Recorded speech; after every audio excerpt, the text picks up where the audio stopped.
ఒకసారి సాయంత్రం ఒకసారి పర్వాలేదన్నారు పెద్దవాళ్ళు.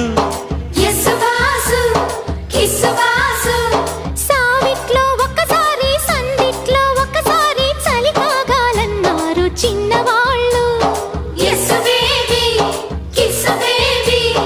కొక్కరో బంగారు కోడి ముద్దడితే ముదిరింది వేడి. పిల్లగో చూశాని నాడి అదిరింది కన్నెబాడి. గుట్టుగా దోపిడి చెయ్యనా గుమ్మడి తాళలేను తీపి రాపిడి. నిన్నేమడగను ఎట్టాడగను ఒకసారి ఒడిలోకి రారమ్మని.